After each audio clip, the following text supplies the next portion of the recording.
Here is a game that you folks need to pay attention to. You've got Miami Hurricanes, you've got Notre Dame Fighting Irish. These two teams have college football hopes, college football playoff hopes in front of them. Carson Beck's now at Miami after leaving Georgia to go be with his girlfriend. CJ Carr's now the quarterback at Notre Dame, grandson of a legendary Miami coach.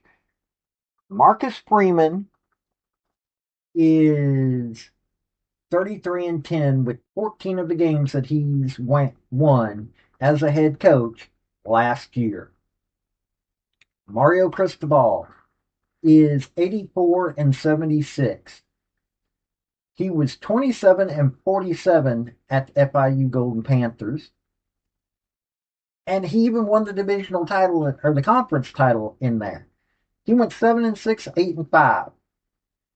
And didn't even get the conference or divisional title on that season. He then goes to the Oregon Ducks, gets the conference title twice, gets it and a division title another time, goes 35-13. So far with the Miami Hurricanes, he is 22-16. He built them back to a 10-3 season last year. So you're looking at two teams that are wanting to make it to the college football playoffs. Now, Notre Dame's already done it. And man, do they have a schedule in front of them. They got Miami, Texas A&M, Boise State. Yeah, Syracuse and Pitt were good last year. You've got a Miami Hurricanes team that honestly, they've got Notre Dame, they've got Florida. Florida's not going to be an easy game. SMU, who's a college football playoff team, so they're playing two college football playoff teams. Now, they missed Clemson, but they got Pitt. And let me tell you, Pitt, I don't like Pitt, but Pitt's doing pretty good. A South Florida team that's actually kind of scary. Florida State, you don't know what they're going to be. And that's a rivalry. And that Florida game, if DJ Lagway is healthy, holy cow. So let's take a look at these two teams and talk about what we've got here. And also hit like and subscribe for me. Hey folks, this is Paul with Redneck Sports. I want to thank you for viewing my video. And I want to give you one thought process. There was a famous coach at the University of Tennessee by the name of General Robert Neyland. He had 6 maxims, but number 2 maxim is what everybody should apply to their life. Play for and make the breaks. When one comes your way, score. That's how to live your life right there. Okay. We're going to start out with Notre Dame since they are the away team in this one. Yep, that's right. They're going to be playing in a stadium that is going to be oranged out. That's what they're calling it. It's the orange out game. They have their new quarterback. CJ Carr won the competition. They got a new defensive coordinator who should make their defense a little bit better. That was something that, you know, because of the NIU game, they were a little about, but then they didn't run into another problem until Ohio State. This is a solid team. They've got solid foundations there.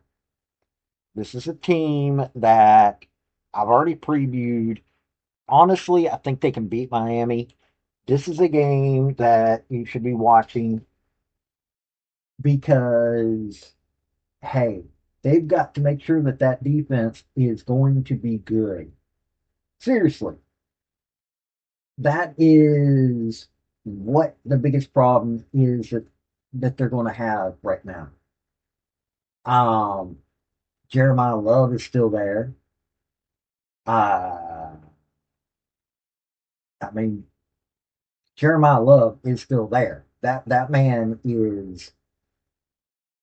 could overtake Ashton Genty for being noticed this year. They brought in Malachi Fields as a wide receiver, so they've got a pretty good wide receiver core.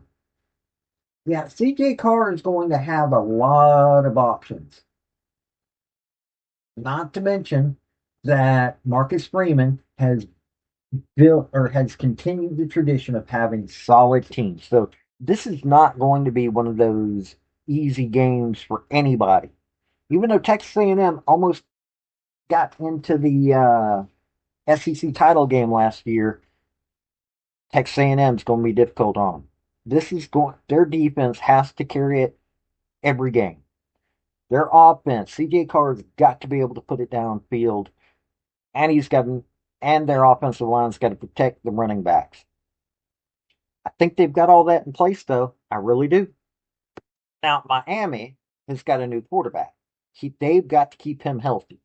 That is Carson Beck.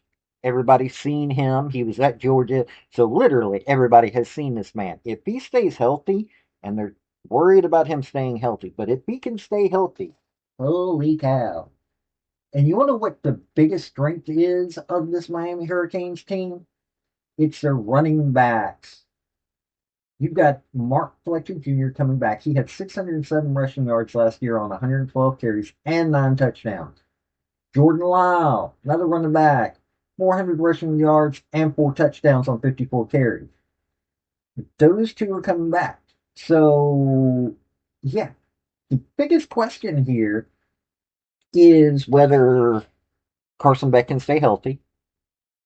If they've got a good backup quarterback, maybe this isn't a big deal. But you got to worry about your quarterback and you got to worry about your defense because can your defense play at an elite level?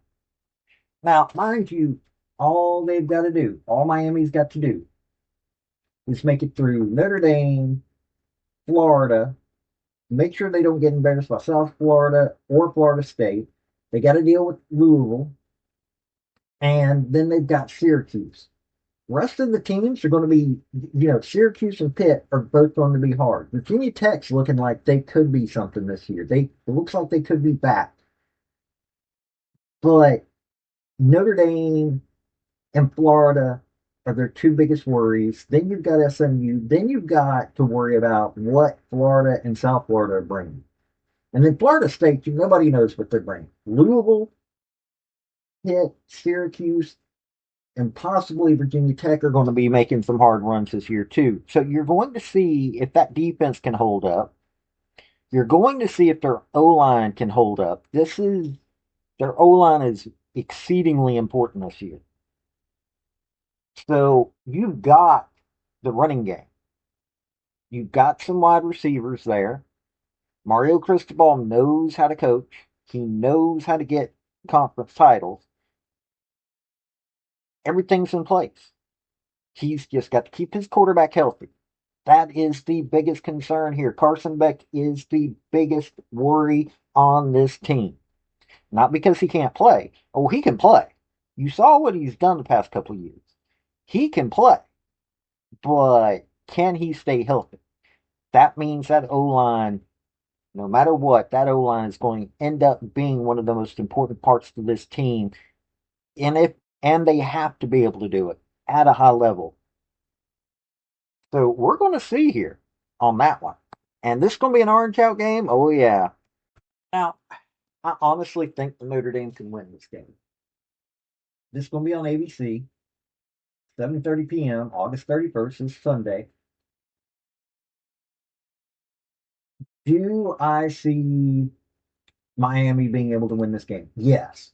Miami can definitely win this game. Mario Cristobal knows how to win big games.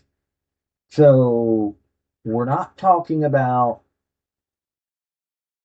some scrub coach or anything like that. So Mario Cristobal can win this game. Both of them can. There is no playing around about this game. This game for both teams is going to be from the word go. Everybody's got to do their job properly.